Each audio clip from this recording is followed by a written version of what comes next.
All right, so I'm with my guest Jay Holt, or Jordan Holt, creator of Theseus. Hmm. Thesis? Theseus, yeah. Theseus. It's a comic about uh, a Greek hero that goes to fight the Minotaur, and it's a humorous story. You have both paperback options or actually it was hardcover options for the story, and Yeah. it's available on Webtoon if you want to read it before the purchase.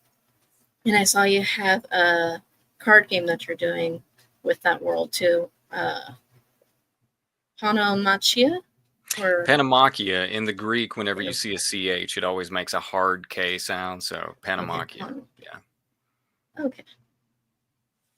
Which I put the link in the little banner.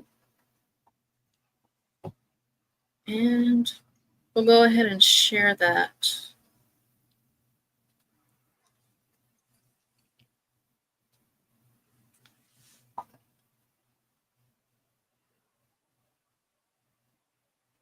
There we go. That campaign, so you can talk a little bit about it. Yeah, that was an evening. I was working on a graphic novel for the last, let's see, how long has it been? Year or so. I was working on a graphic novel for a publisher, one that still is not in the I'm allowed to market it kind of situation. So during that time, I was just spending evenings. I wasn't quite working on Theseus because I had put it on hold, which is now back up. I'm working on it again.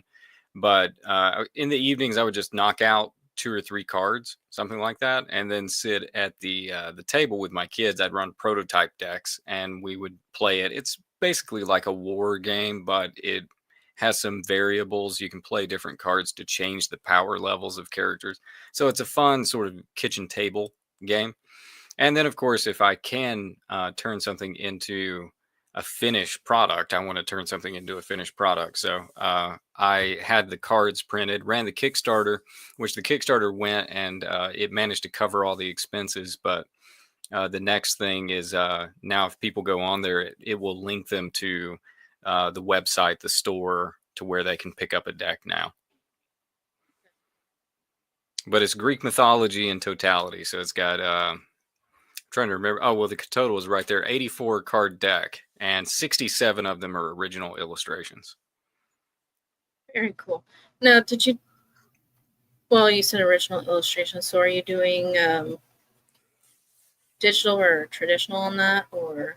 With this one, I did digital because Okay. I was, and part of it was cowardice. I wasn't sure if I could get the characters all properly sized for a card with my line weights consistent the way. So I used a template and then just worked on top of that template to keep consistency across all Okay. of them. So if I did it again, I'd probably be a little more bold because I much prefer drawing on paper. So if I can do that, I will.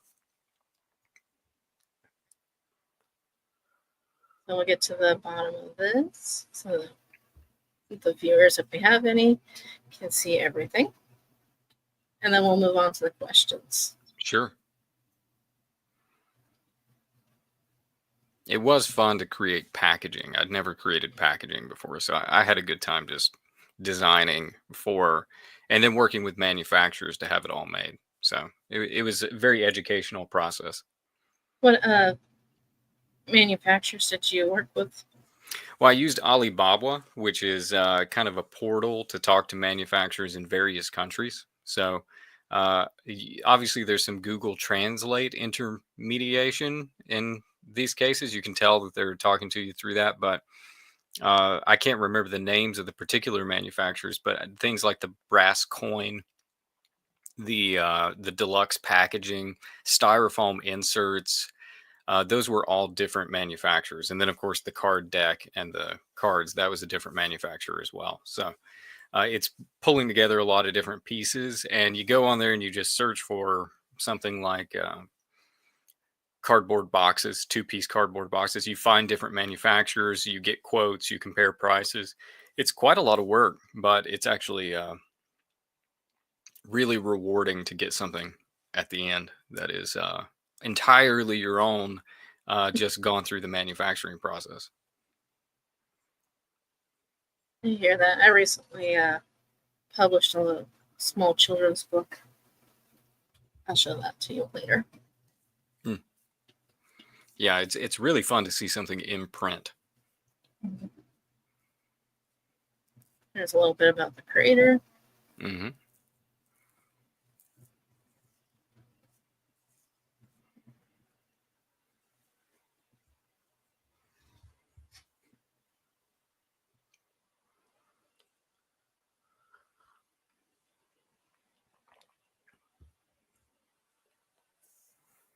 I'm trying to not go too fast so people can read it.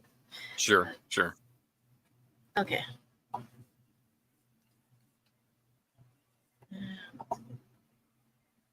right. So we'll start with a little bit of history. Like, Okay. when did you first start drawing, and what did you draw? Well, I mean, everybody starts when they're like a kid, right? It's there's this path that people diverge on where you get to a certain age and then you stop drawing versus those who just continue. So it starts pretty early, but I think I got serious about it when I was probably 12, something like that. And it was comic books. It was Marvel Comics that was the primary motivator behind what I was doing, because I would read the Silver Age ones. From the 1960s, the 1970s. That was the era that I was familiar with. So a lot of comics from my own period, even the 90s when I was growing up. Actually, I haven't read those. It was mostly earlier works that I read. So I was about 12, and I got one of those How to Draw Marvel Superheroes books, which I still have somewhere. And I got very serious about trying to learn it, but I didn't know anyone who drew, period. So there was a lot of really bad technique, a lot of not being sure what a creative process looks like, just having no idea. So I won't say I was particularly successful. It was only really post college that I actually kind of buckled down and learned to draw the way that you have to buckle down and learn to draw. And Yeah, I'm that kind of in that includes boat things too. like life drawing. Yeah. Life drawing is a huge deal. And I never did any of it until I was an adult, essentially. Mhm. Yeah, I saw. I think you mentioned it's in your bio on social media that you grew up in Appalachia. Yeah. Yeah. I'm an Was East Tennessee boy. was that partly why there wasn't a lot of people that you knew that drew, or Oh, there wasn't anybody that I knew that drew, basically. There was not a soul.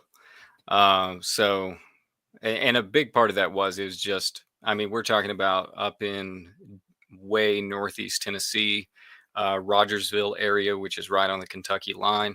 That's not a place where you're going to meet a lot of people who are dabbling in the arts in general. There's a lot of making ends meet, and it's a very honest work culture, and I appreciate that a lot. But yeah, it meant that if you were doing something like illustration, which is where always my attention was, you were doing it kind of like a pioneer especially in a pre-internet age, where if I wanted to learn something, I had to find a book. the the comics that you got, which were the Silver Age? Was there any like comic shops where you lived, or how'd you come about getting a hold of them?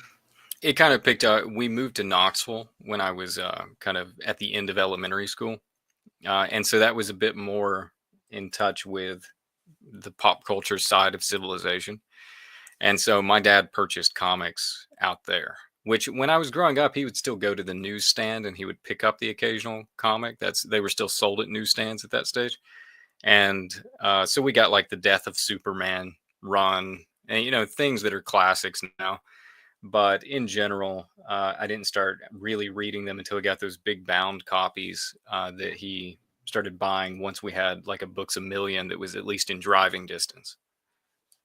And which characters did you like the most? Fantastic Four and Spider-Man.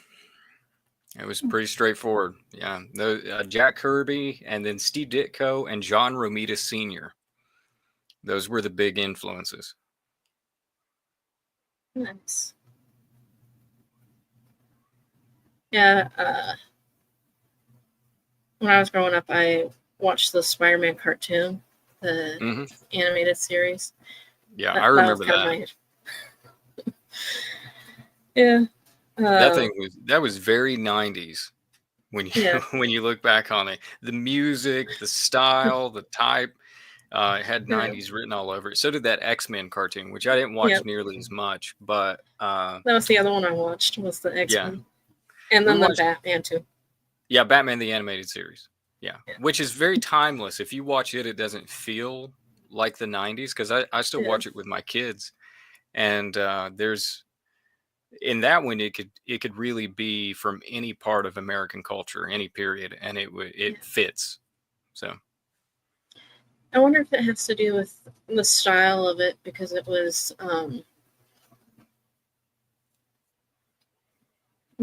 kind of based on like the 1989 Batman, which I know you did an analysis of. So it had mhm. that dark, gritty city, and then that itself has its own time period, and then you have the animation style, which was a little bit more stylized than the more, I guess, comic book style of like the Spider-Man and the X-Men one. Yeah, and I mean, there's a name for it. I can't remember what it is within uh, art theory, where you have a city that is essentially kind of taken out of time. It doesn't have a particular time period. It's kind of a mishmash of various time periods. And with Batman the animated series, I think they were doing that because it was a little bit of the 1940s and the early 1930s in the architecture with Art Deco. And then also you've got this technology of like the 80s. Uh, so it was mixed in a way that I think was very, very palatable. Those are not always palatable. So I Yeah, consider that to be one of the great feats of animation is that first 60, I think it's 64 episode run of Batman the Animated Series. It was whatever number they needed to get to syndication in one season. So they made all the episodes right there in that 1 year. And then they did yeah, some afterwards, but the majority are from that one little period. yeah. And I think when they did it after, they changed the style a little bit. It went like early on, it was the characters were it went more stylized.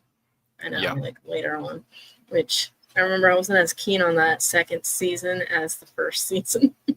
Yeah, even now, because I know exactly what you're talking about. The character designs alter just a little bit, and there's Yeah, something about like that first run of anything that is just it's like the first bite out of an apple, the first drink of like a Pepsi or something like that. yeah, It's just better than that which comes after.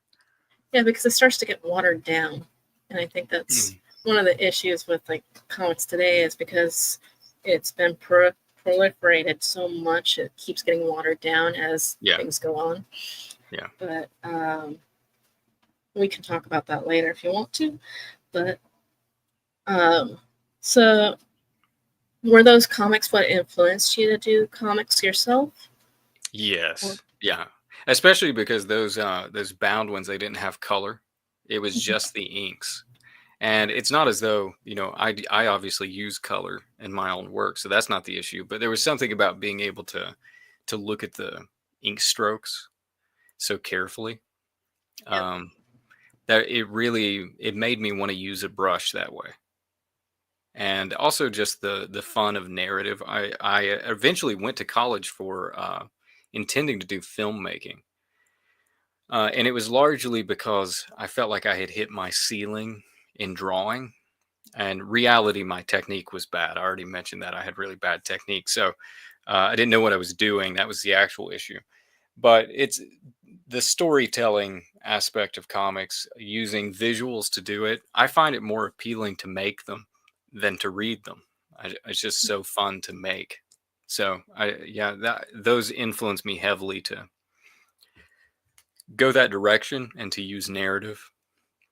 and then you worked as a professor too, or do you still work Oh, I still do. as a That's my full-time job. I'm a tenured faculty member. I've been doing it for uh let's see, what is it, 12 years now, something like that. So, I mean, I lectured this morning. I'm going to lecture tomorrow morning. I do it every day. nice? So, was your bachelor in film, and then what was your master's degree in?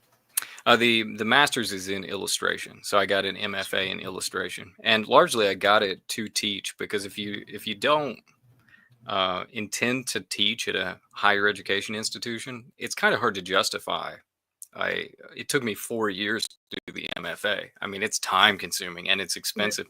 So you really got to have kind of that attached goal.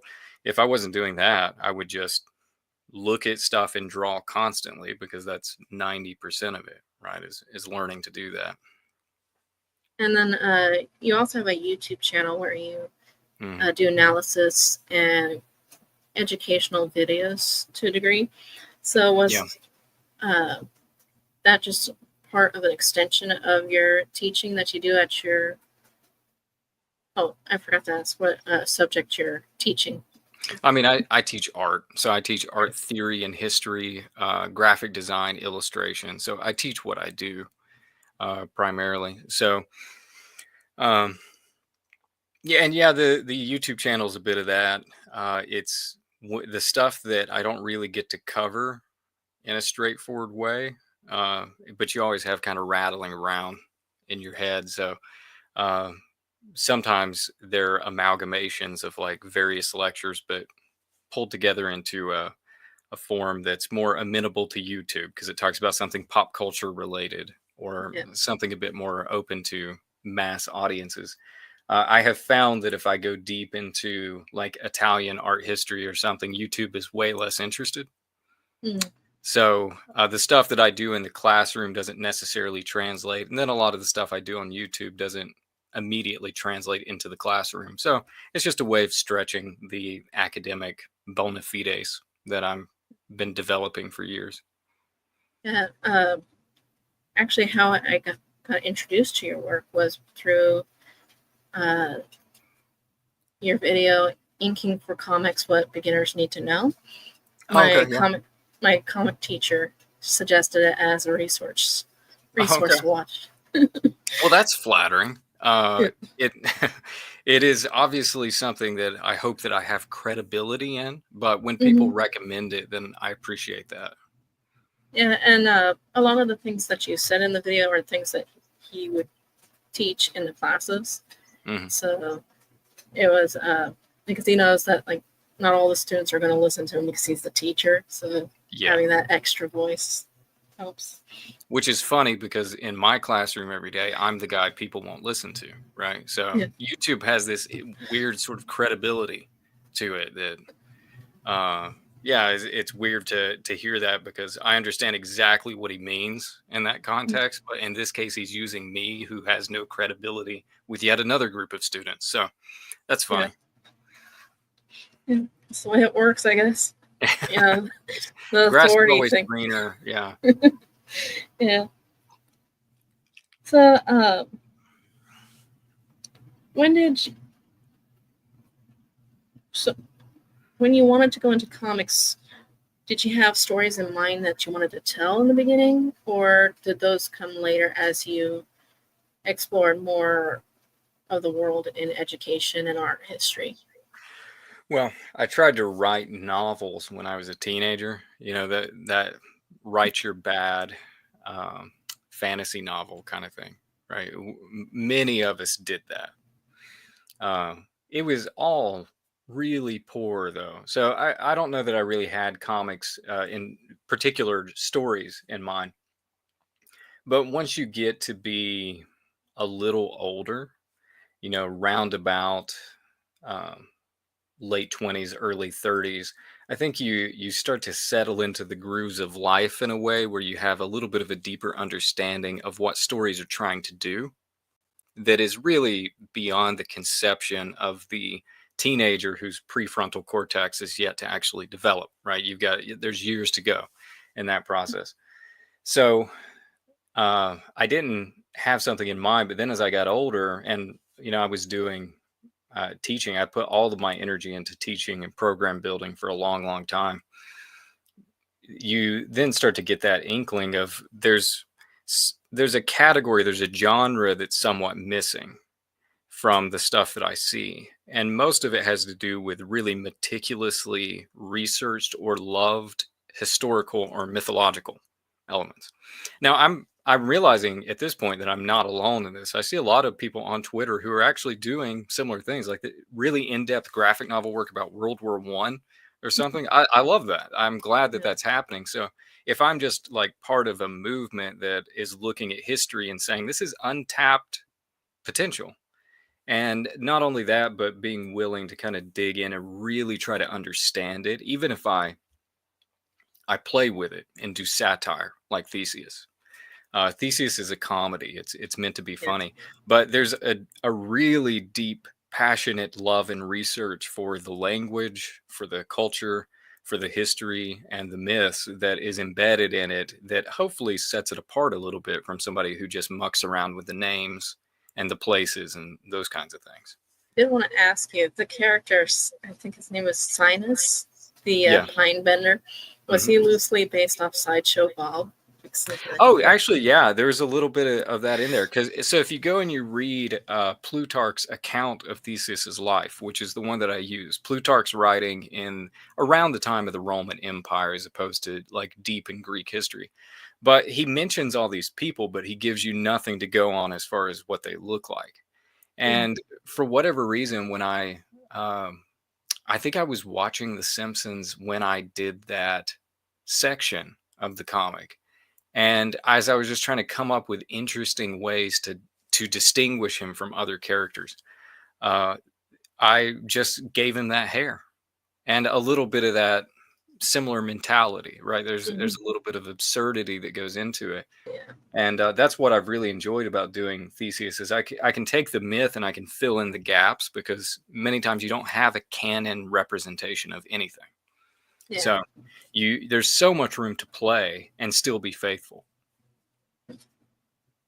Yeah. And then, well, I think that kind of plays in the story is the absurdity of it is because like each one, like when he meets Moros, the guy that's pretending to be him, and the lady comes to tell him about this killer that stretches people for Yeah. fitting to the bed.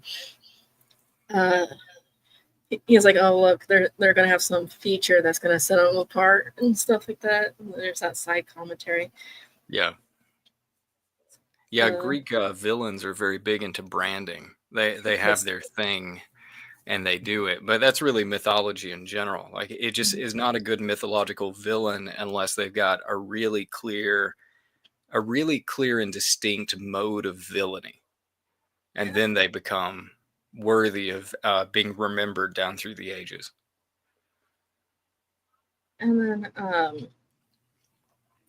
and you can see the progression of your art as you're doing this story because, like, the first couple chapters were a little bit flatter in color, and then as you Mhm. go on, the color gets more sophisticated, Yeah.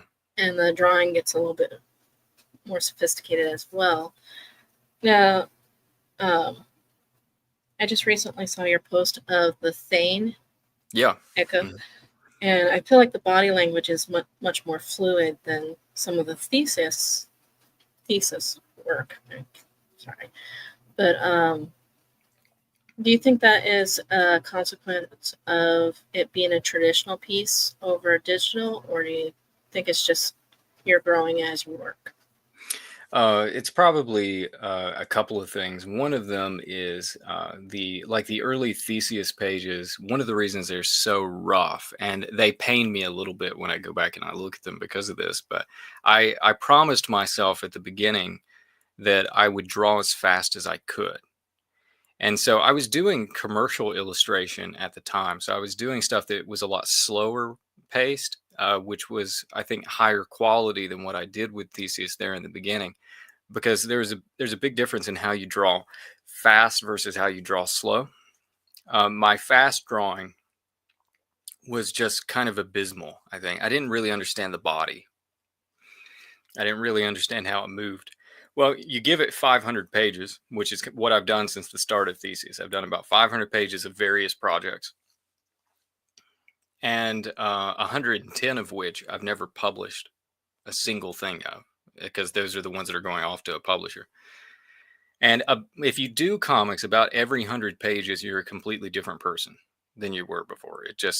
There is an insane evolution that takes place over that. And it mostly has to do with that speed aspect.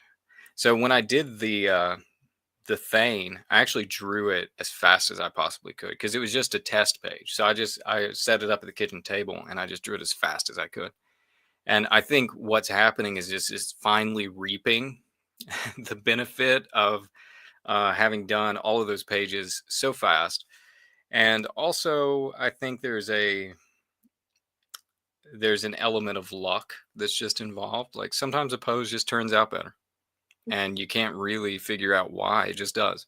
And then you just have bad days too, where it's like no matter how much time you spend at it, it's never quite right. Yeah. So that's just one of those things about being an illustrator, is kind of accepting your ups and downs. Anybody who has produced a lot of work, I feel like, has gone through this process of accepting your ups and downs. Now, moving forward with Thesis, do you plan on still doing it digitally so everything is consistent, or do you plan on going to a traditional method? Well, hold on, I've got some of them laying right here. Hold on, let me make the screen big. Pages are done traditionally, but they're colored. They're colored digitally. I think I have to. This is the one that I just uploaded at Theseus Comic, I guess last Tuesday. I've got another one I got to do for the time being. But what I do at this stage is, instead of a digital workflow, I at least do the pencil and the ink physically. And then I scan it at 600 DPI and I color it digitally. So right now, Theseus is hybrid, and it'll be hybrid all the way up to the end. I'm not going to try to do watercolor or anything. I'm going to spend time kind of practicing and getting better at watercolor. And then once I finish the remaining 80 or so pages of Theseus, I'll move on to the next one, which is called Petrichor, and shift into that, doing a full-on watercolor, different kind of paper, different kind of workflow. All of that's going to be a little bit of a shift for me. So I'll probably have to practice quite a bit before I'm ready to actually commit pages. Yeah. In that way. So Theseus is based on a myth that already exists.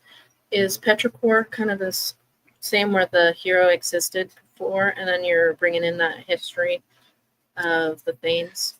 No, in this case, it's much more of an invention. I'm really kind of swinging for the fences with it, because I am trying to couch it in history, but it's a little bit more of a fable, in that it's got kind of moral intent to it, and it's going to be quite a bit more serious.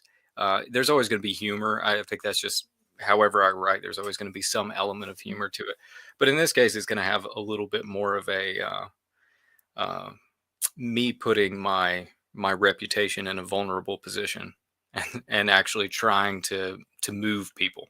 So that will be a little bit different, but I'm using some literary elements. Dante is a big influence for this one, so there's going to be some patterns in there that match. And then I'm reading Beowulf very carefully to see if I want to borrow anything from Beowulf, and really just trying to read a lot so that I can populate it. But it'll still be episodic. I know that much.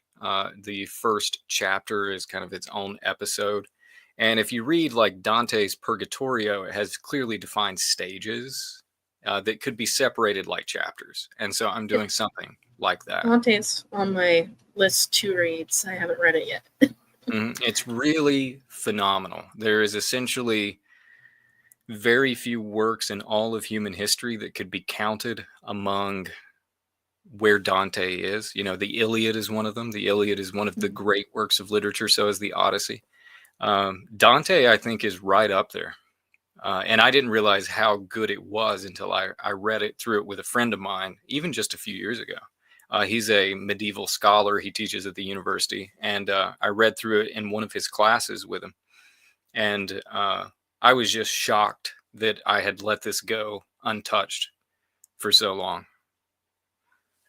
I recently just read The Hobbit, so I got some catching up to do. Yeah. So, Yeah. Have you read the full Lord of the Rings? no, that's not. They're on my to-read list. But I Yeah, did read the Glittering Plain, which is supposed to be one of the books that inspired Tolkien. Oh, By really? William I don't know Morris. that one. Yeah, it's actually a pretty good book. Oh, I lent it to someone. But you can see a lot of cross-pollination in like the story structure. And William Morris is actually kind of an interesting guy because I did some research on him for a class at one point, and he had went to Iceland, and that's partly what inspired his social and economic views, and Okay. inspired two stories, which was The Glittering Plain and The Well at the End of the World, but I haven't read that one. All right, hold on. I'm going to write that down. Glittering Plain? Is that what you said? Yeah, The Glittering Plain. Okay. And that's Plain. Yeah. Okay. No, that sounds interesting. Yeah, Tolkien, you've probably noticed if you spend any time on Twitter, Tolkien fandom has become kind of its own annoying category of human being. People are they create entire self-identity around it. But he is one of the great literary minds probably of the modern world. So I will grant that. I love him. But at this point, you start to feel a little bashful about liking Tolkien because there's so many people they're basically chasing you down, knocking on your front door, trying to convert you into a Tolkien fan. Yeah. Did you ever read his book Tree and Leaf? Leaf, is that the one? It's a Tree and Leaf. It's a book on his essays about fairy stories. Oh, okay. Tree and Leaf. Got you. Okay, I thought you were referring to. I couldn't remember the title. I think it's Leaf by Niggle. He's got a little fairy story, but no, I haven't read that one that you've got there. I think it's at the end. The beginning is an essay he wrote on fairy stories.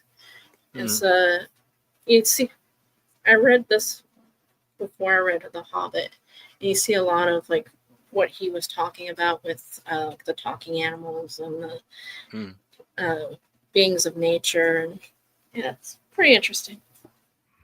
Well, I'll write that one down too. Yeah. I can never get enough books. Yeah, just like I wrote down the ones that you mentioned.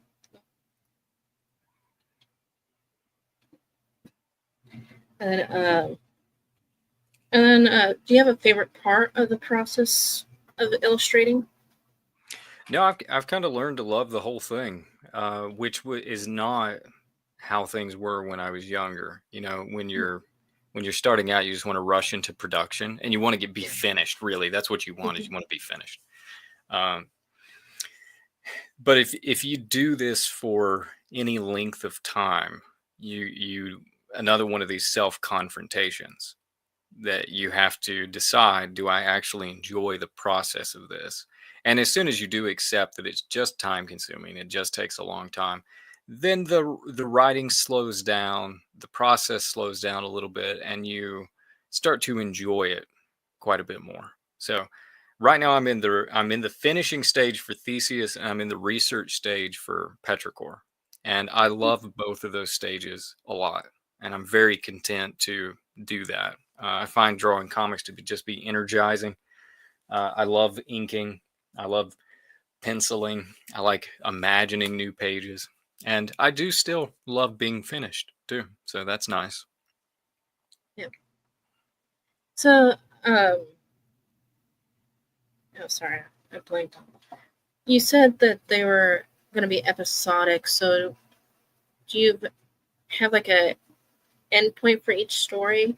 Start before you start them, or do you plan on it being kind of an ongoing and working side by side? Well, I know you said you have that endpoint coming with Theseus. Yeah, with the way that I've kind of found my way into writing is kind of a funnel methodology, which I'm definitely not the first person to talk about this, but you start in the really broadest strokes and then you make concentric circles inwards Mm. until you hit kind of the specifics. So uh, the the general, like, I know this is where we start and this is where we end and these are the broad themes. I know that. They're subject to change depending on what I think of, what I read, etc. But one of the things I noticed with Theseus is that when I would write a chapter in depth, it would start informing upon the other chapters. And that if I let that process happen, my chapters would be more distinct from each other and I would be less inclined to repeat myself, which is a very real risk the more you write that I had never really thought about. Is you run into that risk of repeating jokes, repeating lines, repeating ideas. And in general, if I kind of not write just one in its entirety and then move on to the next, but rather I'm kind of working on a number of them simultaneously, that's less likely to happen. So that's kind of how I've approached it, especially in the second volume of Theseus, and because they're in sets of chapters of four chapters. So second and third, that's definitely how I've been writing them. Yeah, I start broad too. I usually try to plot out my story before I get to doing the detailed work. And Yeah. do you write a full script when you go to do each page, or No, I don't know how people do that. I yeah, don't know. The dialogue always needs to kind of sit and cook yeah, for a bit. So I'll put text on the page. And in fact, the stuff that I put up on the website, theseuscomic.com, where people can read it online, that's usually where it's cooking until I go to print. When I go to print, I rework all of the dialogue. And it has been allowed to sit for a while. And I come at it with fresh eyes and I get much better dialogue. But okay. yeah, I find it much easier to write dialogue in general if I just know at the end of this page, this needs to happen. And then I'm going to get to that point. That could be a bad methodology for all I know, but it seems pretty efficacious. So I much prefer it that way. But writing a full on script, I end up changing everything. I tried that early on. I just end up changing everything. I know one comic artist that he will do the script, and then but he works page by page, so he'll complete a complete page before he moves on, but he'll rework things as he needs to. Yeah. Yeah. You need So that wiggle room, I guess. You yeah, need that wiggle room to go back and make alterations. yeah, it's just basically the bones, because comics is kind of a living organism, so it's going to change as it evolves. Yeah.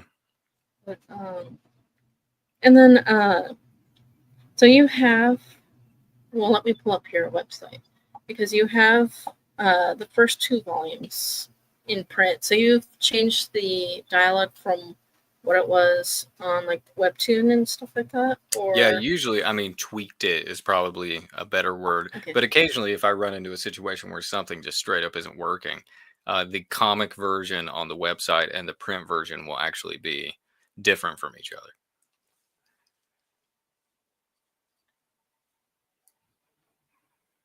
It looks like I might have exited out of the true web page, the Carthage. Yeah, Carthage Workshop is the name of the website. Yeah, let me get that back. Sure. That way, yeah, I can show it. But I think it's.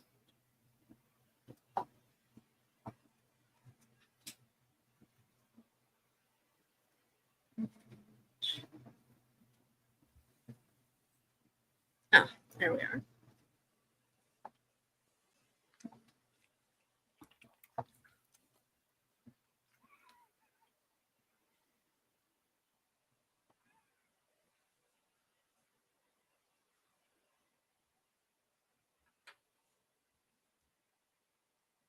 All right. It's a Carthage workshop. Hmm. So you have in your shop the hardcover volumes Yeah.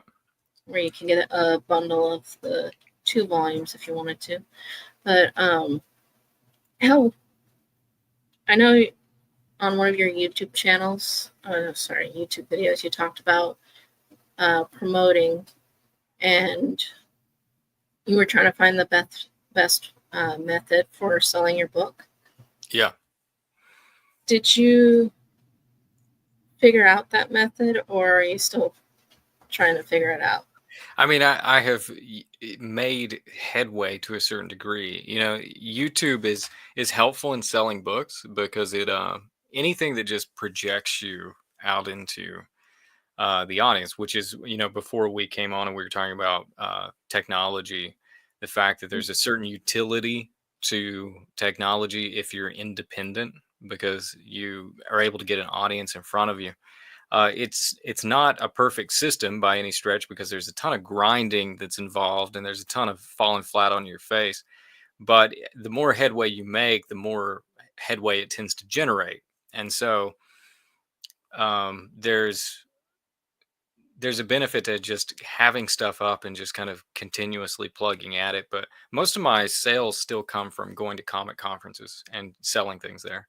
So the website, I always tell people when they ask me, website's a trickle, and then selling it at cons is more like a burst of sales. So Okay. it tends to work out most of the time. I'll at least cut a small profit when I go to these.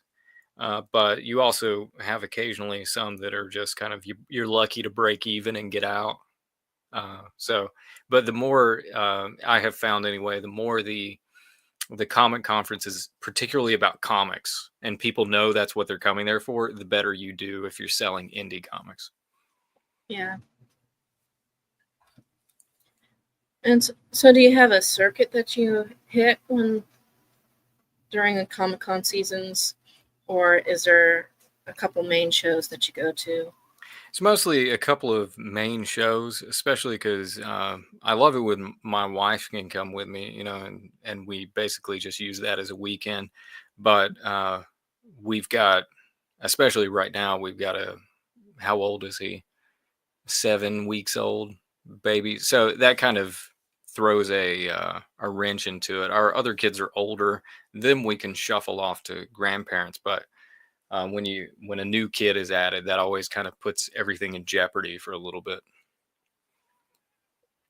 So, do you work from home mostly, or do you actually go to the university to lecture?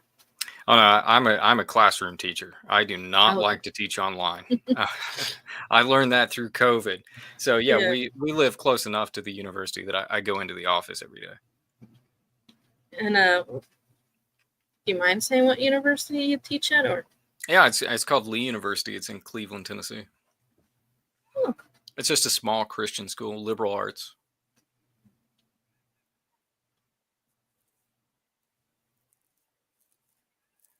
very cool. And was that the university you attended to, or is? Yeah, I went to my undergrad there. It's got a very teaching centric approach to things. So when I was going to teach, I thought that, you know, I want to go back and do it there. It's very faculty and students hands on together.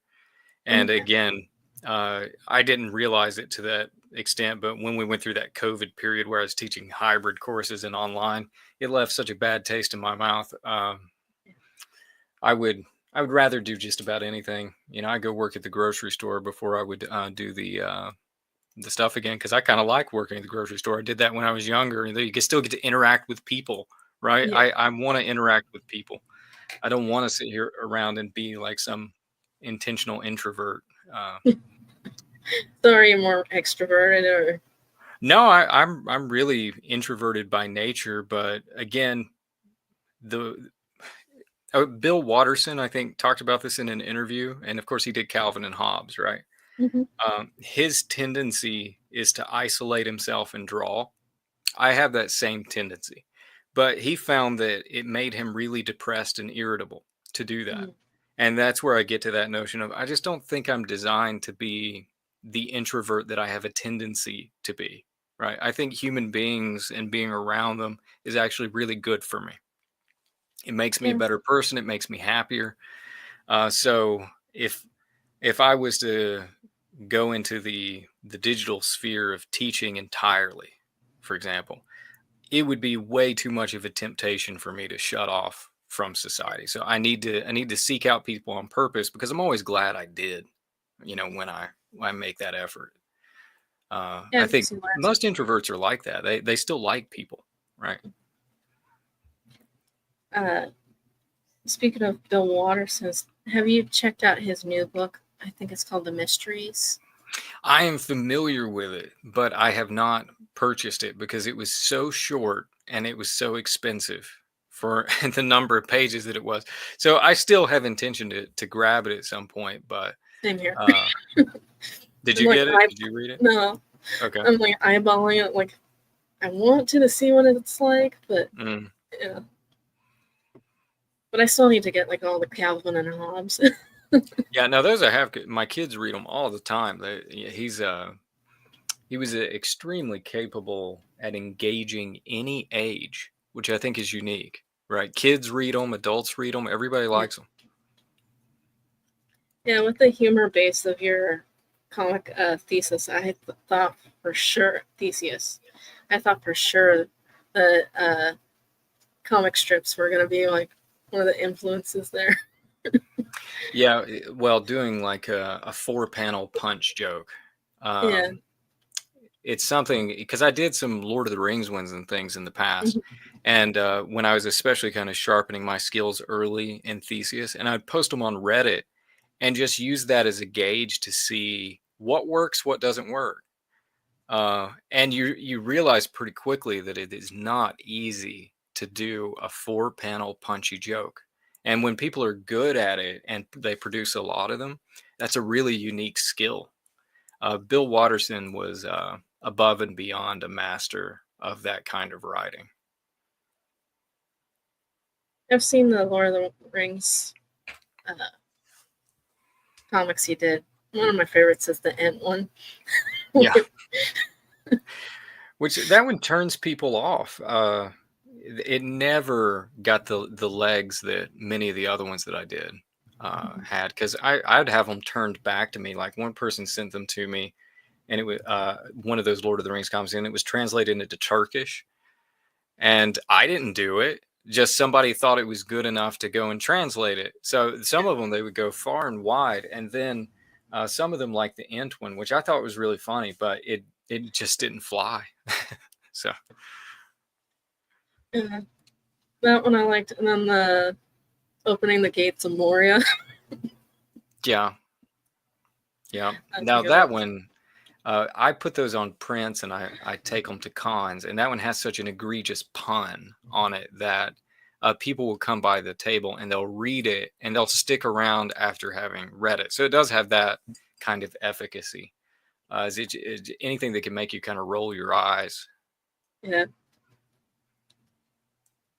and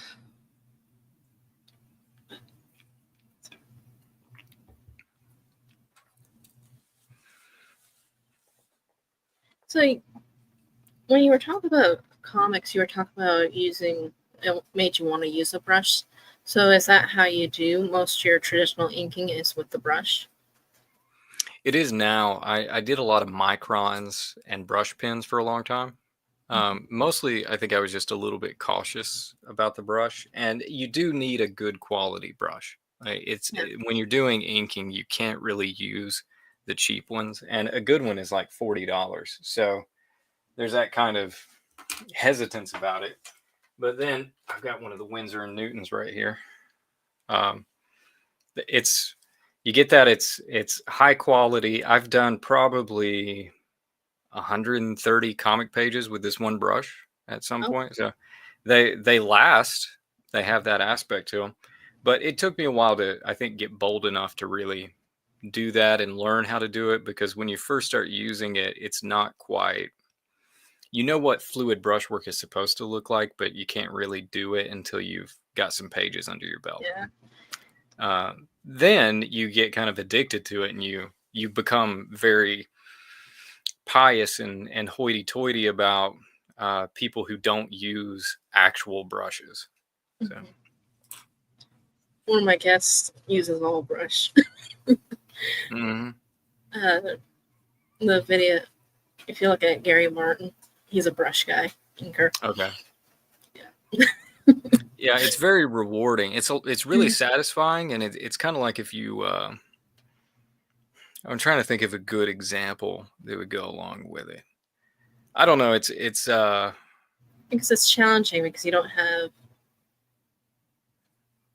yeah. like It feels really analog in the very least. Like it feels like you're doing it without you're bowling without the little the, rails up, the right? You've gutters. got real risk. Yeah. Yeah. And so is there any books that you look at when you were first learning how to ink, or was it just from looking at the comics you kind of figured out your own method or I mean, I school? tried to look at ink books. I've always found them to be really unsatisfying. Like if you look at them, I think you just have to watch somebody actually do the movement to do it. It's like reading a book about dance or Yeah. something. It's all theoretical until you actually have the thing in your hand. And so for that reason, I've got a bunch of ink books that I picked up. Some of them in grad school, some of them after the fact, and I always just found them unhelpful, even though they were written by very capable people talking about things. Really, it was just eventually you just got to commit to it and say, I'm going to figure out how to make this work, even though I know the pages are not going to look good for a bit, Yeah. and just And accept it. having a light table probably works to keep from ruining the original pencils. Or do you? Oh, that's possible. I mean, I always just go straight at it, but Mm. uh, light tables are cool though, but I've never had one. I got a portable one, so I have a small space. Pretty much, you're looking at my work studio right here, so it's a small space. But I gotta clean it. But this is the one I got. Well, that's pretty good size though, so Yeah, I could see how that would be helpful. and that I got. I think it was like $20. Yeah. So it does help to a degree because I usually start out like very scribbly, and then I go over it again to clean it up. And Oh, okay, yeah. In which case you can kind of do multiple layers of pencils like that. A little bit yeah, like a digital workflow, which that's part of what makes it so appealing is I can just drop down the opacity of a layer and then go a layer Mhm. above and not interfere. So if I make a mistake, there's all these safety nets that are very, very helpful, especially early on. yeah. I still haven't found my groove with like digital work because I Mhm. find like sometimes like the line looks very scratchy or clunky. I'm not Yeah. sure if it's just my tablet or if it's just skill level or what. you know, Yeah. it takes some Yeah. fishing out. Fluidity of line is probably the biggest downside to digital is it's always approximating rather than actually showing that gestural hand movement. And of course screens tend to be a little bit smaller too, so you get less room to kind of move your arm. So there's a I was always a little bit unhappy with that, right? Because it was way more wrist than it was arm that was working. So you lecture, and then you also have some freelance work you do as an illustrator, and then Yeah. your comics. So Hmm. what does your schedule kind of look like? Oh, and then you have a family, Yeah. so Yeah, well, I've got 5 kids, so we've got, plenty of, like, full time at home. We're thoroughly busy here, uh, and so I oscillate between a couple of different schedules. My favorite one is to get up at 5 in the morning and do my drawing. That's my favorite, but every time we have another kid, that just gets shot, and so I then move to late night drawing, which is probably what I've done through most of my adult life anyways. You get to about 8, 9 o'clock, and then you go do 3, 4 hours of drawing. something like that. And I'll put something on TV. My wife will come back here and sit, and she'll watch TV with me in the very least, do her stuff while I sit here and draw. So we try to at least be in the same room. Um, but yeah, the most of my days are like full-time university stuff. I got meetings, I got department stuff, I've got logistic obligations, student advising, all that kind of stuff. And then of course just teaching the classes. I've got homework to grade, and drawing has always been the thing that's a little bit over to the side, except for during breaks. So I get summer break. I travel, like I take students to Italy in the spring. So in the May, I'm taking students to Italy again. Um, but then June, July, and at least a chunk of August is just drawing, just nonstop drawing. So, and then December is usually mostly open, other than family obligations. So I do a lot of drawing in there too. I saw where you mentioned that you're an Italophile. A talophile, yeah. Yeah. So, did your love of Italy come from visiting Italy, or was it the history of like the Renaissance painters, or a little bit of a mix of everything? I got thrown into it. My university does a global trip program for students to try and get all of them in a cultural context where they feel uncomfortable. And so early on, when I first started teaching, they said we need somebody for the Italy trip. Basically, you know, nobody else can do it right now. Could you be like a stopgap? And so me and one of my colleagues did it. We took students to Italy. And in order to do that, I had to read a ton of books on Renaissance art history, Italian history. And that really kind of kicked off my love for the classics. I was not nearly so well read. We'll put it that way. I was not nearly so well read. And I was in my late 20s. So it was a good gateway drug, and then I then realized history was quite accessible if you knew how to do it. Mhm. Language is quite accessible because I've studied a bunch of languages now, including just for purposes of comics. So um, it it was really helpful, and I've developed a kind of a long-term relationship with Italy now. I can at least do basic conversations in Italian and those kinds of things, and I've been to Italy now 6 times, something? I can't remember, usually for weeks at a time, so there's a kind of a love that you develop for it, which I really, to be honest, I had no interest in Italy at all prior to that trip. It had just never occurred to me, hadn't really thought about it. But, yeah, throughout my professional career, I've developed a strong relationship with it. And when you went to Italy, what parts did you visit? I mean, we did the tourist stuff, that's usually what we do, mostly Rome and north of Rome. So Rome, Florence, Assisi, Venice, been to Siena and Verona and Bologna, basically all those major cities up there. I've been to at least once for each of them, with the exception of Milan. Never been to Milan for whatever reason. Never quite fits.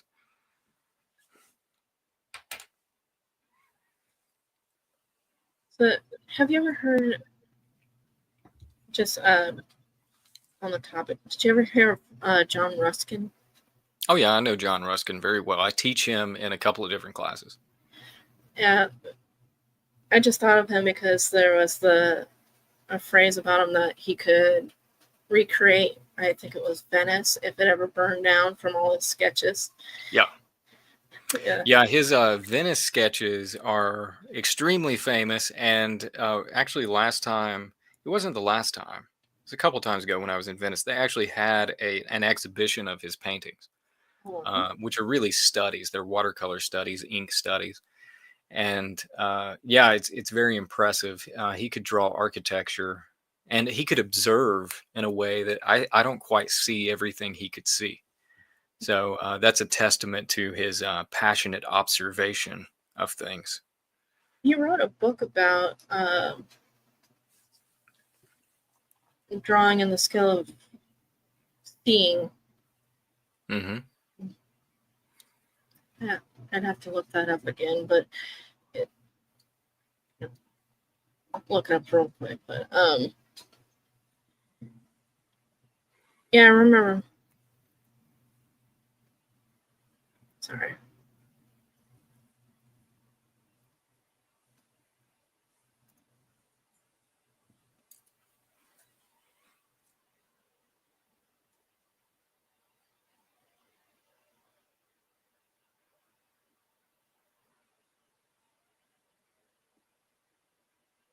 Well, I guess it's just called the Elements of Drawing. Okay, yeah. He wrote some kind of simple drawing text.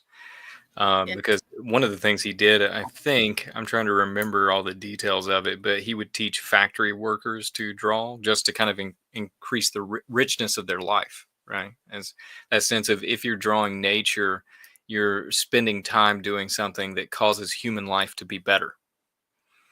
So he was very attached to this kind of movement back towards nature and during the industrial revolution, especially thinking about the quality of life of those who work in factories when there was very little safety standards or standards for what constituted a shift, right? So Yeah.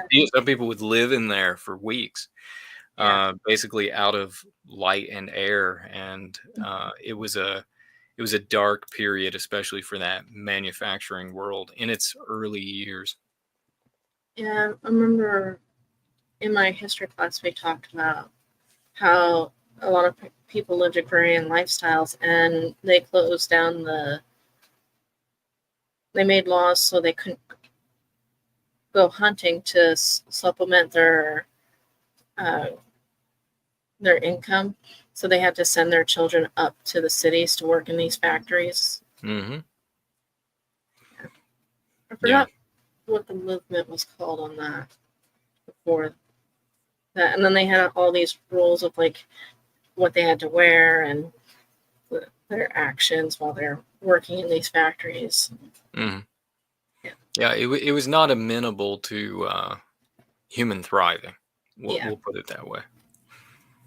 Only for like the state to thrive and Hmm. create. Um, Yeah, really, the economy, right? The yeah. economy has to thrive. It has to be the engine that produces wealth and success. And then I think there was the Victorian era, and then after that it was that arts and crafts movement, Yeah, the where arts and that crafts movement is kind of wrapped up in Ruskin. It's yeah a long ranging movement. yeah. William Morris was also part of the arts and crafts. He was. Yeah, and he was a polymath, so he drew, he did architecture, and um, he was also a writer. Yeah, so he's an interesting figure of that time Yeah, I'm period. teaching his textile and print design from the Kelmscott Press right now for a class. Nice. Yeah. At one point, he did some weaving too, Hmm. and but my memory's not the greatest on like remember all the details of I mean, stuff. it's art history. There's a lot of detail. It takes Yeah, many, many years to integrate the details, and then you still realize, like, I've spent the better part of a decade deeply invested in learning it, and yet I'm keenly aware I've got, like 1% at best actually yeah, locked into my head. hmm yeah. Like one of the other figures that I learned about, but he was in the Am- American history illustration history is Eric Papp. Do you know Okay, who he is? so I don't even know his name. No. Okay, so he was a contemporary of um, Howard Pyle because he had Okay. an art school at the same time called the Eric Papp School of Illustration, Hmm. and so he was trained by an impressionist illustrator, so you can kind of see that in his early work. But then he studied in France. He went to Egypt, and so one of his paintings is of like the Sphinx at night. Mm. Maybe I should pull up some of his work so you can kind of see. But then he started the school with his first wife, but after she died, the school closed. And he did a lot of illustration work for books. Yeah, that's probably from the golden age of illustration, right? Like early 20th century. Yep. hmm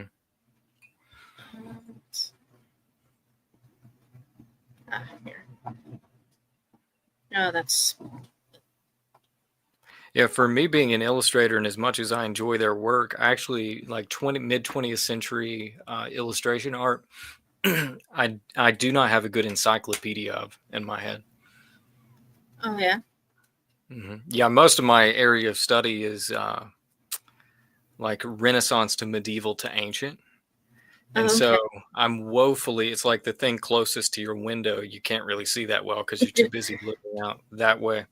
Did you So, ever look at the Romantic period oh, of yeah. Mhm. Yeah, I uh, usually teach up to the 19th century, basically. yeah. It's when the art was interesting. Like some of the It's when illustrations. it's a heck of a lot easier to write and talk about. It gets really messy as you get into the 20th century. Yeah.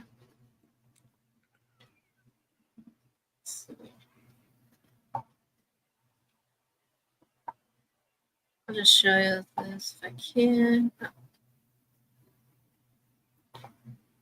So it's not a very good print, but this is one, and then Yeah. this is one of his early ones. I've definitely seen the Sphinx picture before. So I've probably run across his work without knowing what name is attached to it. And they just recently put up a website of his work. He did some ink work too. Because he illustrated the Hunchback of Notre Dame too. Oh, okay. Yeah.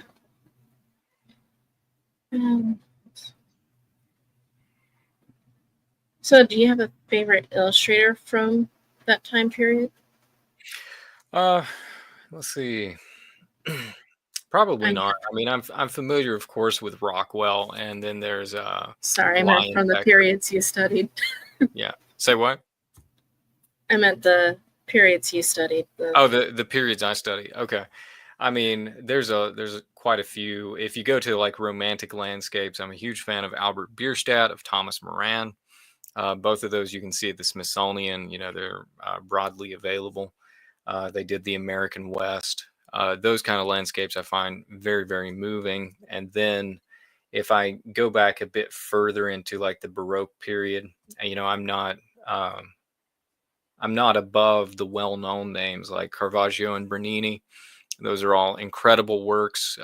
Bernini's sculpture is one of those really kind of a revelation, right? It's well beyond what human beings ought to be able to do. And there's a lot of, if you go and you just start pinpointing various figures from history, Michelangelo was obviously one of those. They're operating at a level that is just beyond what seems like they ought to be able to do. And all the way back to, you know, the ancient world, where one of the things that I personally am a big fan of is Greek pottery.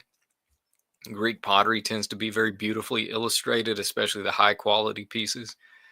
And they also tend to depict sequential narratives. So they're rather like comic books in of themselves. You know, you can have multiple scenes as you turn something, or they can just be really fun scenes that you don't necessarily get in something like sculpture. So there's I mean, the thing about art history in general is there's just, no matter what period you dig into, you're going to reap a massive benefit for having done that. You're going to see things that you never would have thought that you would run across, and you're going to be inspired over the particulars, especially if you really try to dig in and understand how they thought, because there's always a thinking behind the creation, and that's where I think the richness comes from. Yeah, and like during the Renaissance, they had studios and apprentices, so it wasn't just one person painting things sometimes. There was Yeah, you had an overarching vision. You know, Bernini very famously uses the studio method, and as a result, he's able to produce far more marble sculptures than you would. But it was his sketches, it was his design, and then it was his polishing, right? He was the one who went in and did the important work. The apprentices are going to knock off big chunks of things where they need to and help speed up the process. But you end up with this very singular vision at the end of it, which is kind of new because the Middle Ages was much more of a craftsman period, right? Which I actually still appreciate a great deal. But it's a shift into this notion of the artist as a genius, and that has had its downsides because then artists feel obligated to be a genius, right? You feel obligated to spurn influences for the sake of creating your own unique vision, which is not really a great way to approach art, I don't think. But for those really remarkable individuals that pop up throughout history, they utilize that to the greatest degree. and there's a little bit of in well, a lot of this work was a good chunk was religious work, so it was things that existed that needed that they wanted to represent, and so Mhm. you have a lot of influence from the story into the artwork in Yeah, that well, way. if you go to a character like Brunelleschi, I posted a section of his poem on Twitter a few days ago. But as you would anticipate, if something is from like a difficult to read Renaissance era poem, it doesn't get a lot of traction. We'll put it that way. So, but Brunelleschi, who's working in the 1400s, he views the artist as the one who can see the aspects of nature that other people miss. Like that's fundamentally what it is. You have the ability to see, kind of like we were talking about with Ruskin. He could see things that other could not. And so the artist of that period is not self-expressing. What he's doing is he's funneling the goodness of reality through his own vision and then producing it. So there's a different philosophy in play when we think about individual vision that is it has altered and changed as time has gone on, and we have a different sort of modern take on it. Yeah, and probably that mentality of the artist as a genius plays into how things turn out with modernism and then postmodernism, where Yeah. they start. Well, modernism was about form follows function, Yeah. and so you had like the Bauhaus, and I don't know. Are you familiar with their work? Yeah, I've taught a few of those movements from the 20th century. Mostly when we do something, constructivism, Bauhaus, suprematism. Let's see, what else do I usually do? I think I mentioned Dada. Yeah, I hit a few of those, especially early 20th century. There's abstract expressionism. I teach that from time to time. And then I usually teach a little bit of postmodern art because I've read a lot of postmodern philosophy. So I try to at least give the broad strokes of understanding those things when I teach them. And there is definitely a causal flow. If I go back to some point in history, like the medieval or even the ancient world, I can follow this is how some historical event changes the way people think a little bit, and it brings you up to a point where art becomes a total self-expression, essentially. So there's a clear logic you can follow, and it's not as though we are suddenly divorced from the causal chain. Like obviously, art will continue to change Yeah, and follow a logical flow. And there's going to be rebellion and there's going to be rebuttal, etc. I actually think we're in the middle of a pretty big tide shift right now. yeah. So we'll see if that actually proves to be true. But that's my academic professional sense is that there's a pretty big tide change. So, do you have predictions of like how you think it's gonna go, or Just that I think modernism and postmodernism are kind of doomed at this stage. I don't think they're attracting new adherents. If people are aligned more or less with the philosophy, they still tend to be much more interested in popular culture. So the only people who are adherents to an actual modern and postmodern paradigm of art, which is kind of this entire deconstructive, self-expressive element. They're coming out of the graduate programs, and those just aren't that robust.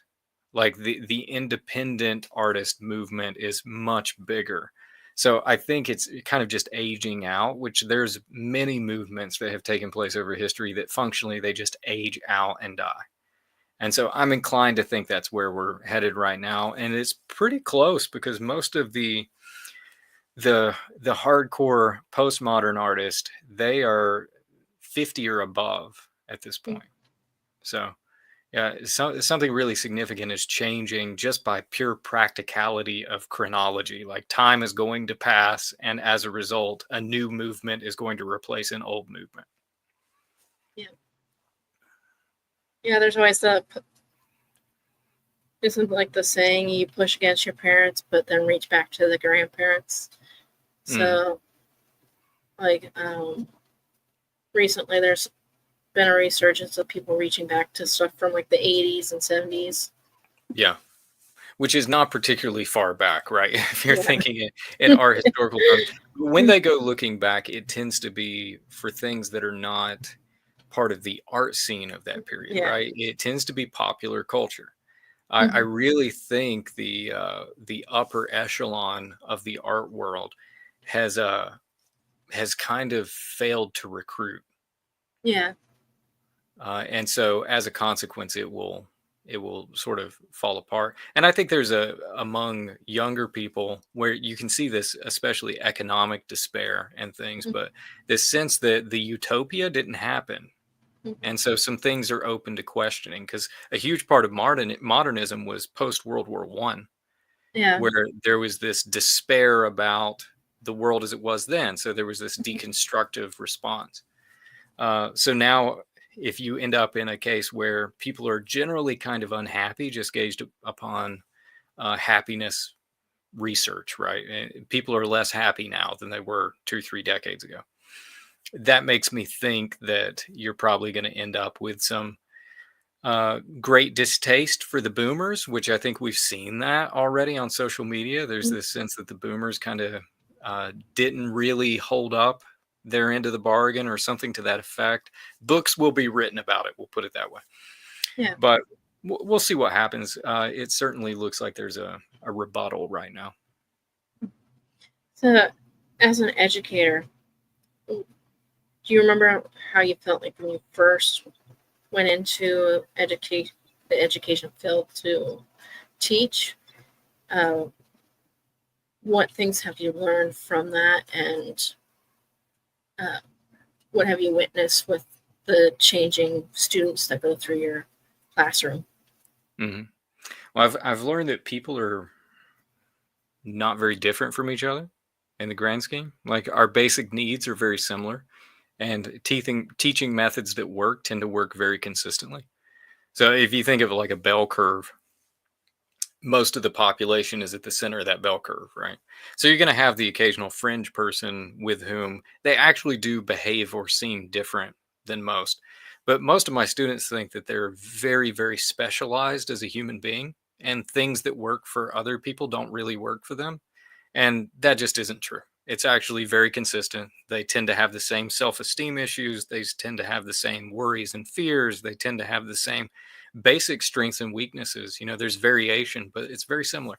And so that has made me, especially studying art history, actually feel a little bit positive about the human race in general, because it makes me feel very attached to other periods of history, right? If I can go and I can read the Aeneid and I can resonate with this character who lived a completely different culture, language, time, and then you get that commonality with them, that's a pretty rich thing. So I don't feel so separate from people. But then also, times do change, and times affect the way people think. And so my students have definitely changed over the last 10 to 12 years. They are fundamentally different than they were before in some ways that are kind of positive. There's some definitely, but many of them are suffering way more than previous generations with despair, mostly. Like, there's a great sense of nihilism and despair.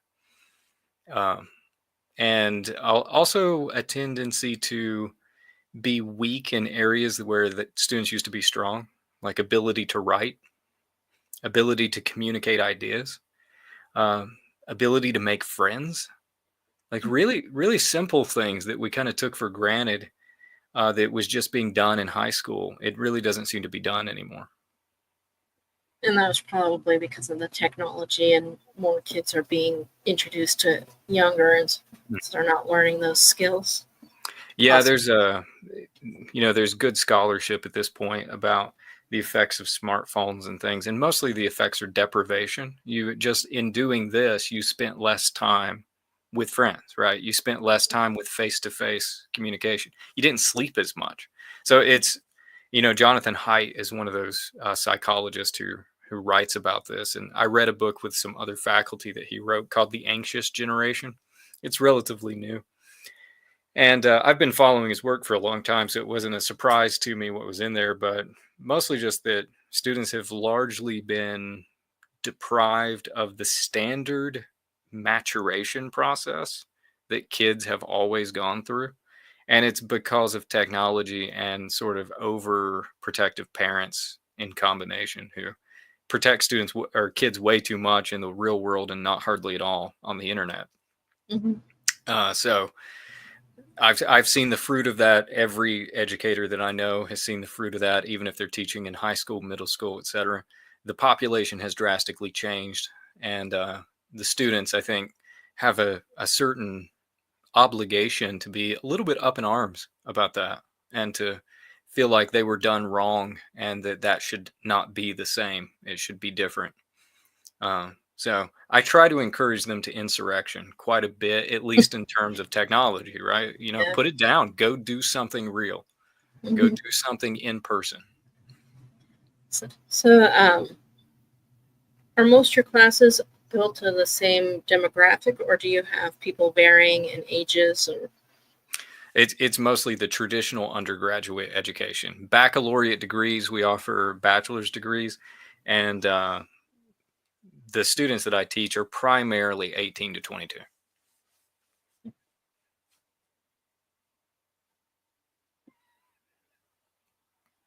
and so it's just a bachelor's school, so you don't have the older students that you would have at a master degree program. But We've got some master's degrees, but not in my department. So I only deal with undergrads. and then do you think because it's a Christian school, you're getting a little bit different demographic group than what would be at like a secular school? I mean, much of the time that's probably true. But really, we're regionally locked. So most schools now are drawing from a population that's very close to them geographically. For a couple of different reasons, students are way less likely to leave their parents. So in the time that I've been teaching, the number of students we have from out of state has dwindled, and the number of students we have from in-state has risen. And so we're not unique in this. I'm teaching in Tennessee. I'm in the Bible Belt, so there's already a kind of demographic change that comes from that. And then most of our students tend to be evangelicals, so there's a kind of common culture among them, but they tend to not be all that different from other populations in terms of depression, anxiety, despair, those kinds of things. And then sorry, I'm blanking on the question I was going to ask. Do you think it's because of the economy that people are staying more regional, or because of the events worldwide, or do you have a theory on it? I think that's a element, but studies, another socio-psychologist, I can't remember how she would define her degree program, but Jean Twenge, Twenge, Twenge. She wrote a book called iGen years ago, and I read that way back because I was starting to notice differences in students. I mean, a really obvious one is when students come to have like a schedule built or something so that you put together their first semester schedule. They started bringing their parents, and that didn't used to happen. In fact, that would have been really embarrassing. But when I read her book, it indicated that high school students spend way more time with their parents than they used to. And so I think the family ties are a bit stronger, and I don't really know that that's a negative thing, right? That actually I could, in many ways, say is a positive thing. I think it's good when people stay in their hometown and actually build a life and contribute to that community that they grow up in. That's good. But I do think some students are very hesitant to venture far away from the parents out of fear, not out of some kind of commitment to family and loyalty, but there's a fear about being far away. When I take students to Italy, I see that. Oh, They're more afraid than they used to be. Some of them. I won't paint with a broad brush, especially in case any of them watch this at some point and yeah. then come back annoyed because I didn't make an exception for their case. There's definitely students that are just fine, like students have always been. Yeah. Well, it's general with people that generalities Yeah, doesn't cover the mass. it's true. But people always like to make sure that they can at least imagine themselves in the exception rather Yeah. than the rule. So I provide that caveat for the soothing purposes. Yeah. And then now back to comics. Mhm. Your news story. You're in the process of plotting it. Yeah.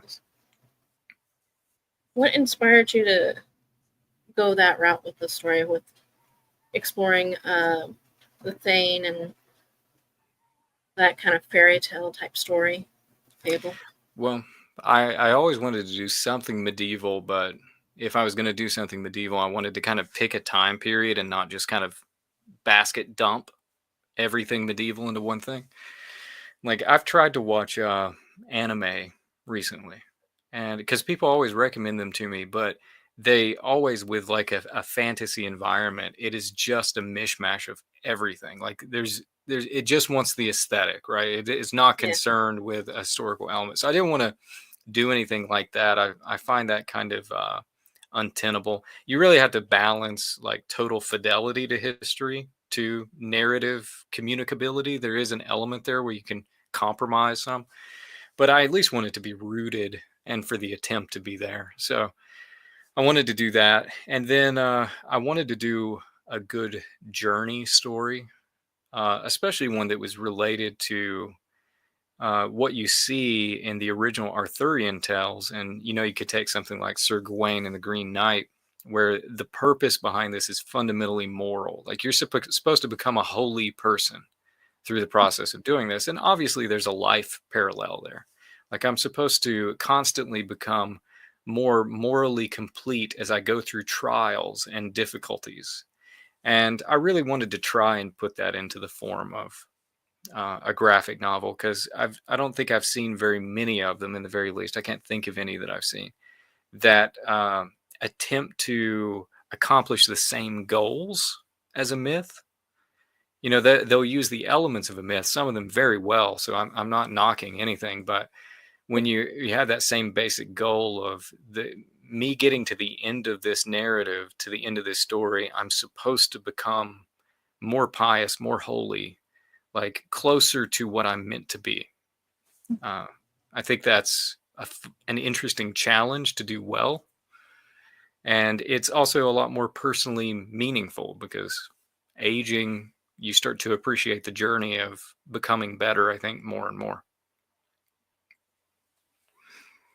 Yeah, I was gonna mention there's a comic that I read recently called William of Newbury. Okay.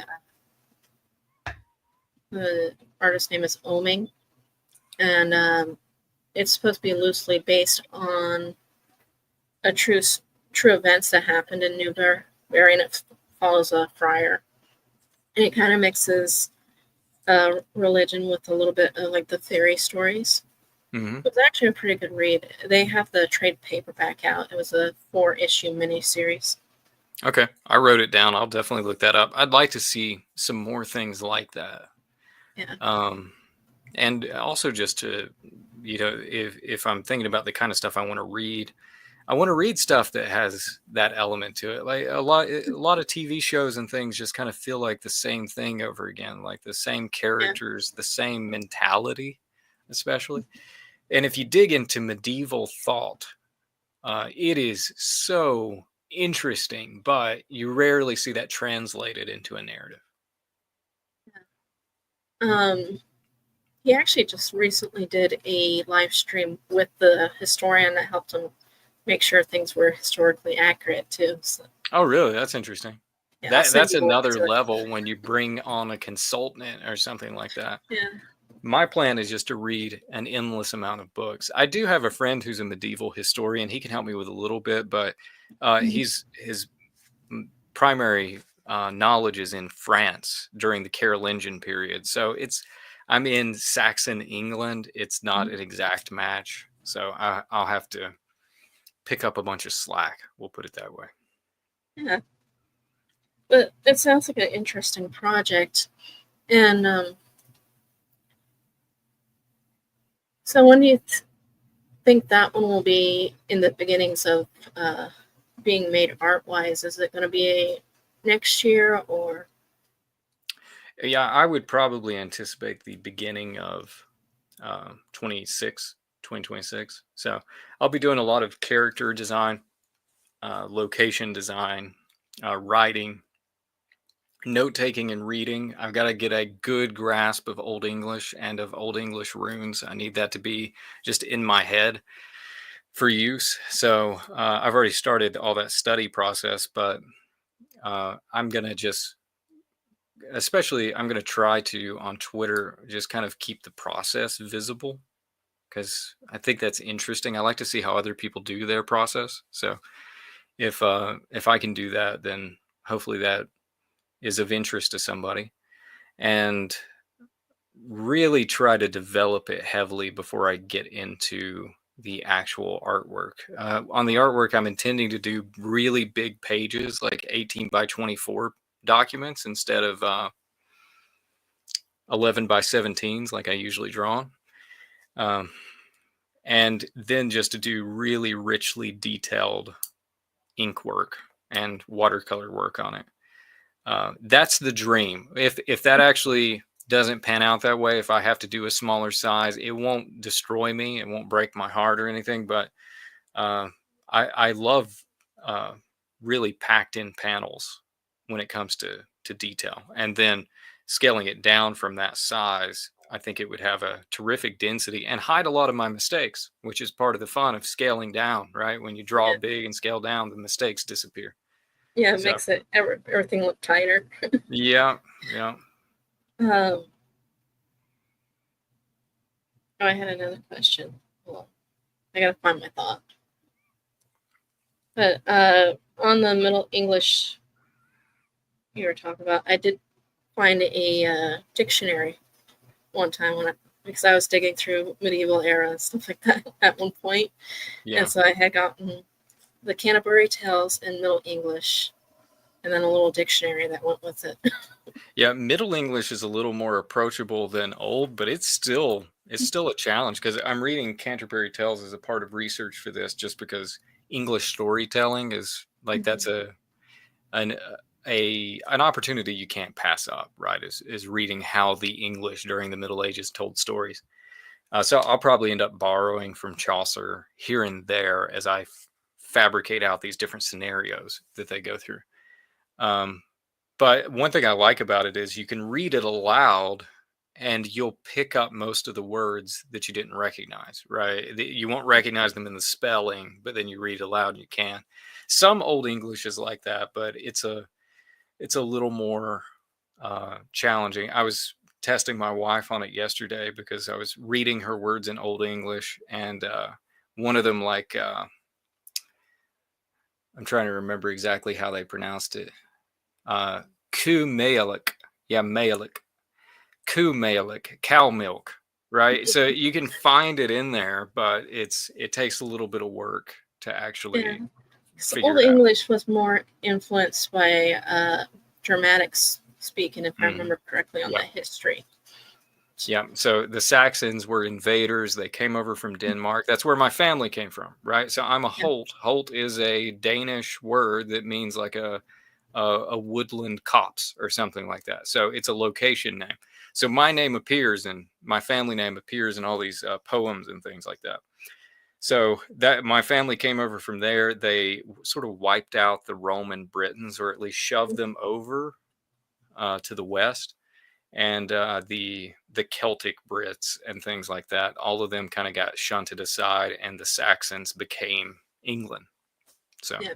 that's the point of the story where I'm picking up, is when the Saxons are pretty well entrenched, and they're in England as the new English people.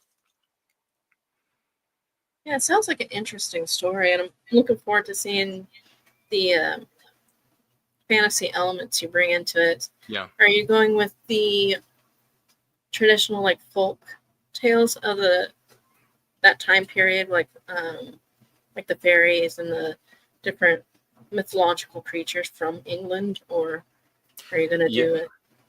I'm definitely reading, like I'm reading a book of Irish fairy tales right now to see kind of what crops up in here, what kind of things pop up.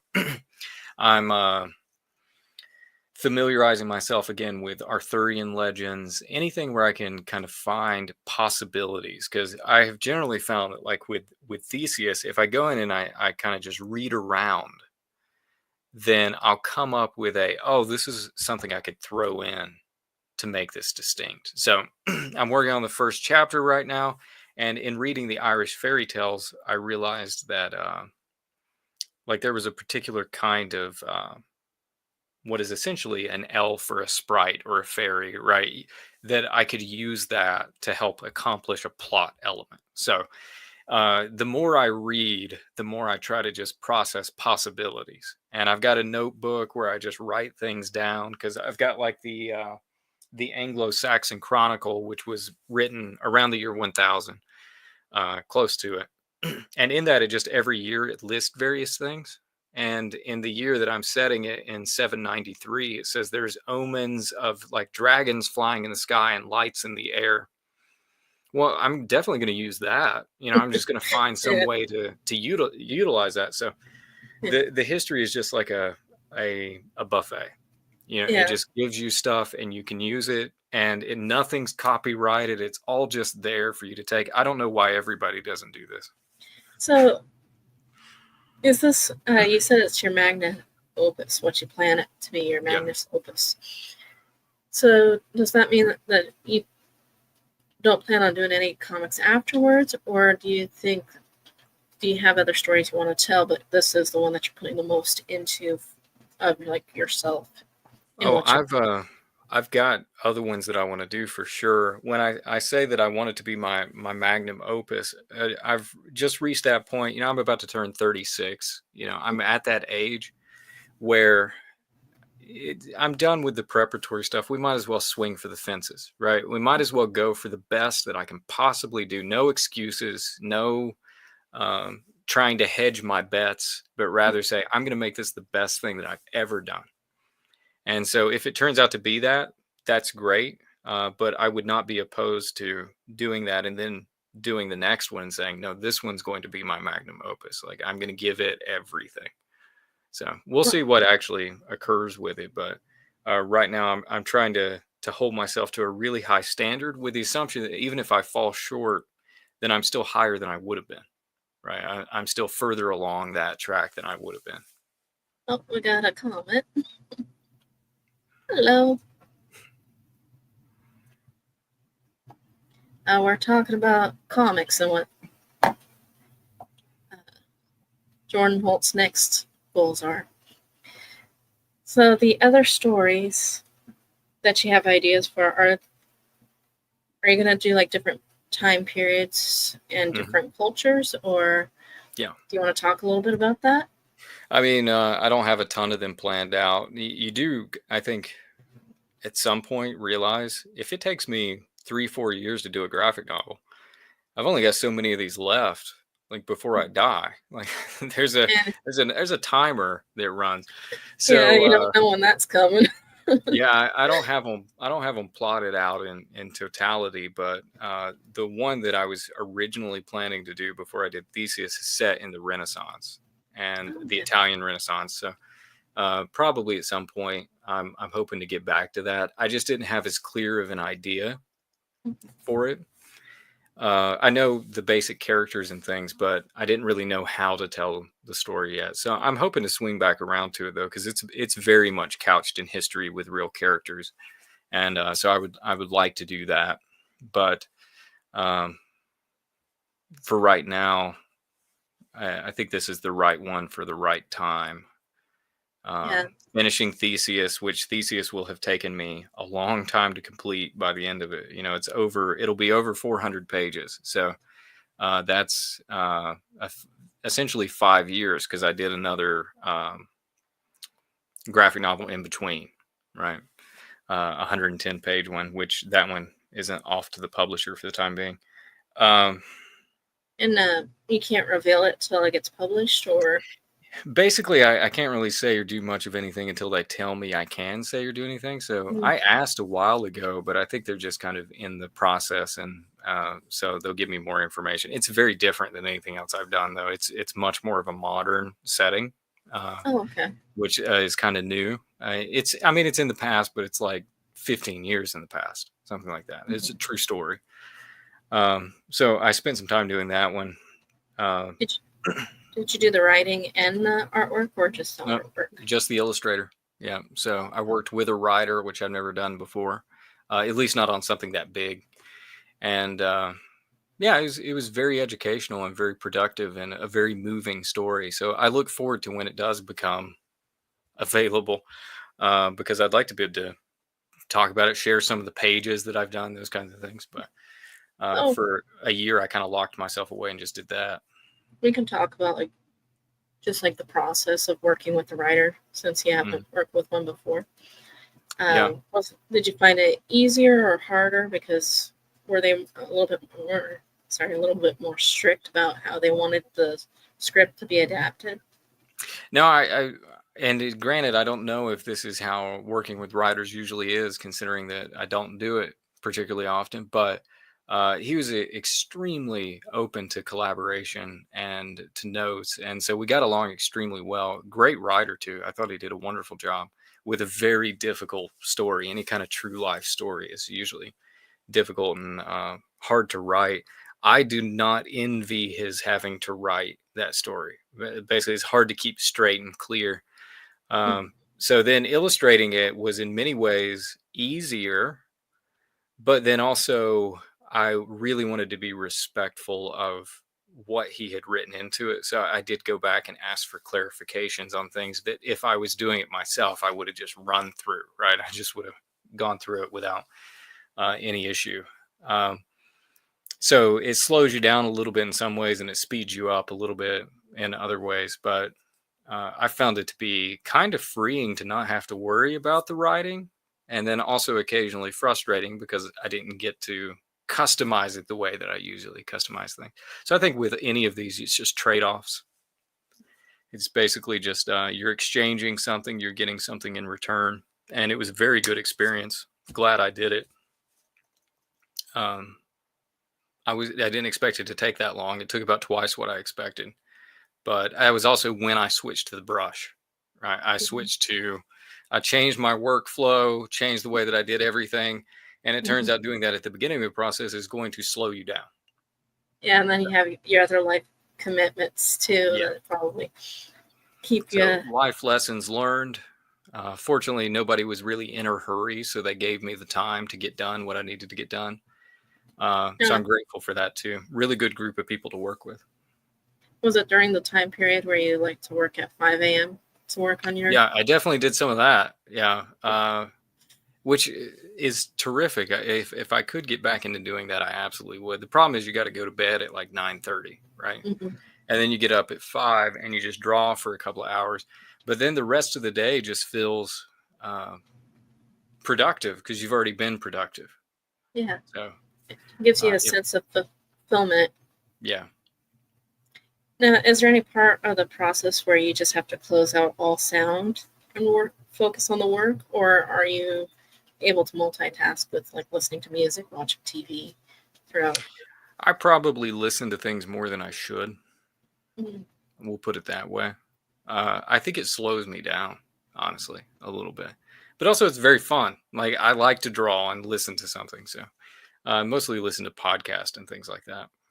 Same here. Occasionally, listen to TV shows, stuff that I've seen a lot that I don't have to look at, those kinds of things. But if I'm writing, that has to be done in quiet. I can't write and listen to something at the same time. It's really only at its best when I'm like inking.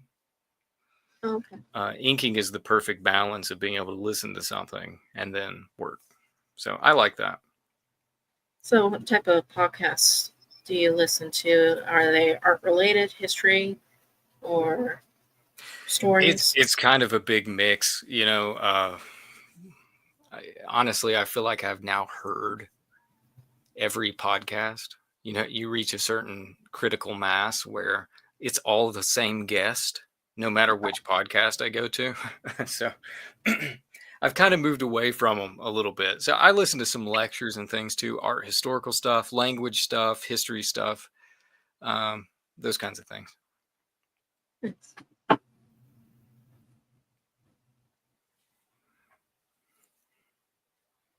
And what do you usually use, like indie ink, or do you have like the black speedball ink, or Let me see. This is types? see if I can get the label. It's Sumi ink. Oh, okay. Yeah, Yeah. Sumi is a manga ink, and Okay. so it's backwards on the screen. But um, that stuff is really good. It stays wet on the brush.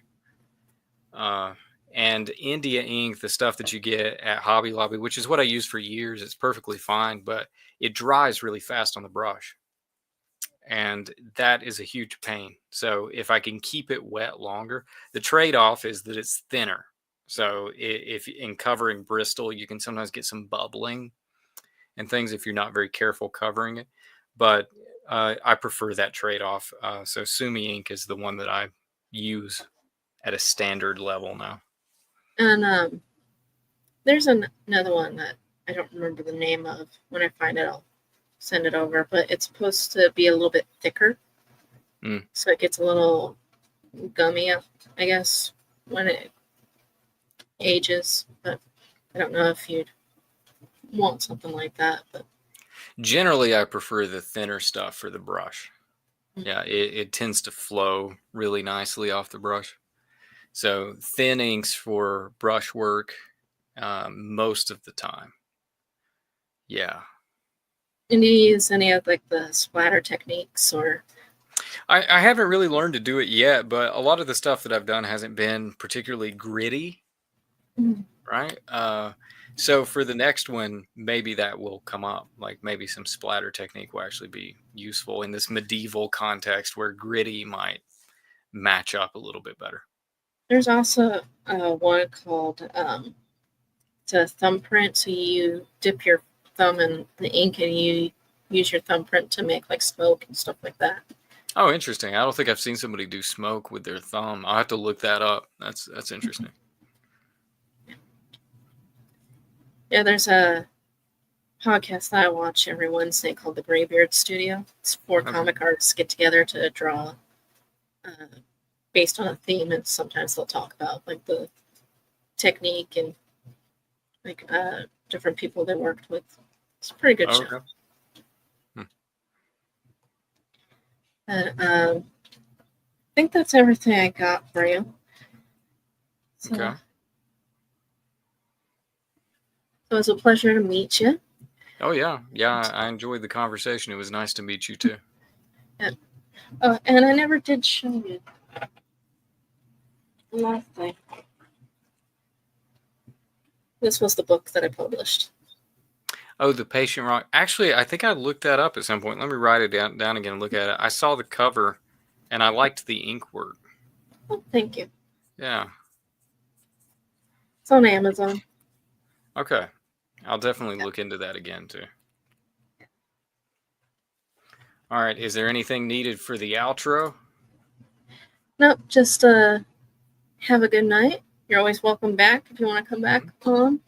Sometimes I do draw streams, so I don't know if you'd be up for drawing on camera. I don't know. I think I did some of them early on YouTube, but Thank most you, of the some learning time, knowledge. yeah, most of the time there's like kids screaming or something like that, so I don't do a Mm. whole lot of it. Yeah. Yeah. Okay. Well, thank you very much. It was good to meet you. It was good to meet you too. My name's April, by the way. Oh yeah, that's right. I don't know if we actually did formal introduction in the beginning, but April, I saw your name on the message, Yeah. so I did see it. Okay. Yeah. Well, thank you very much. Take care and see you around.